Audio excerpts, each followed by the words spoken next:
Hello everyone, আসসালামু আলাইকুম। আশা করছি সবাই ভালো আছেন। আমি আলহামদুলিল্লাহ ভালো আছি। চলে আসলাম নতুন আরেকটি ব্লগ নিয়ে। আশা করছি সবাই শুরু থেকে শেষ পর্যন্ত দেখবেন। আপনাদের কাছে আমার অনুরোধ রইল, একটি লাইক দিয়ে ভিডিওটি কন্টিনিউ করবেন।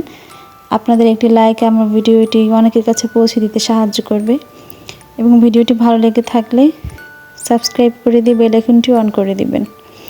এতে করে পরবর্তী ভিডিওগুলো আপনাদের কাছে চলে যাবে।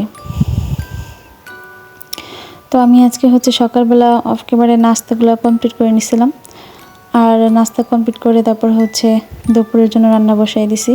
আর গ্যাস যেহেতু ছিল না, এই জন্য ইন্ডাকশনে আমি ভাতটা বসিয়ে দিছিলাম। আর গ্যাসের চুলায় একটু একটু গ্যাস ছিল, এই জন্য আমি ভাবলাম যে এখানে মশলাটা কষাই কিছুক্ষণ আর কি মাংসটা কষাই নিই। ভাত যেহেতু একদম রাতেরটা সহ বসাইছি, এই জন্য অনেকগুলো ভাত দেখা যায় কম গ্যাসে হবে না।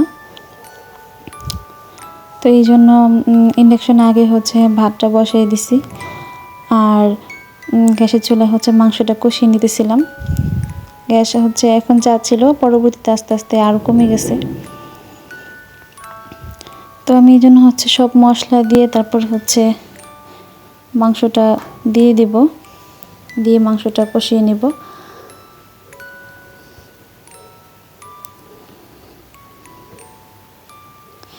আর আজকে যেহেতু তাহমিদের বাবার অফ ডে ছিল, তো অফ ডে থাকলে কি হবে, সে সকালবেলা ভোরে চলে গেছে, তার একটা কাজ পড়ে গেছে। অফ ডেতে তার আবার কাজ থাকে বেশি।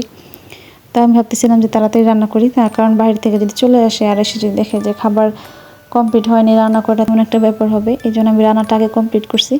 আর আজকে অনেকগুলো কাজ করা হয়েছে, অনেকগুলা একটা বিছানা চাদর, বাচ্চাদের জামা কাপড় আমারও ছিল কিছু, তারপরে ঘর ঝাড়ু দেওয়া, ঘর মোছা।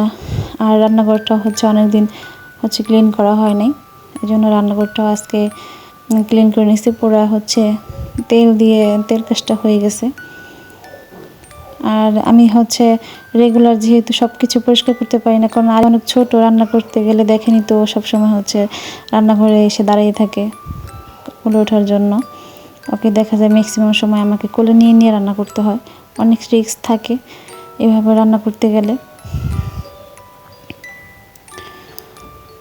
তো দেখা যায় আমি চুলাটা পরিষ্কার করে রাখি, রেগুলার চুলার সাইডটা পরিষ্কার রাখি, কিন্তু চুলার সাইডে যে ওয়ালগুলা, জানালাগুলা, ওগুলো ওরকমভাবে ক্লিন করতে পারি না। তো আজকে এগুলো সব ক্লিন করছি। আর এগুলো করতে গিয়ে আমার হাতের অবস্থা খুব খারাপ হয়ে গেছে, প্রচণ্ড হাত ব্যথা করতেছিল, কারণ একসাথে সবগুলো করা হয়েছে। কাপড় ধোয়া, ঘর মোছা, রান্নাঘর পরিষ্কার করা।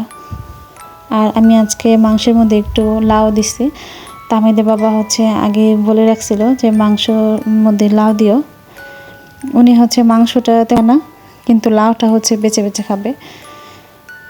তো ভাত হয়ে গেছিল, আর গ্যাসটা একেবারে কমে গেছিলো। মাংসতে শুধু পানি উঠতেছিল, যে পরিমাণ পানি উঠতেছিল ওটার মধ্যে রাখলে দেখা যায় মাংস গলে যাবে, মাংসের খুঁজে পাওয়া যাবে না। এই জন্য আমি মাংসটা আবার ইন্ডাকশনে দিয়ে দিলাম। আর এখানে আমি লাল শাকটা ঢেকে ঢেকে লাল শাকটা সিদ্ধ হয়ে যাবে।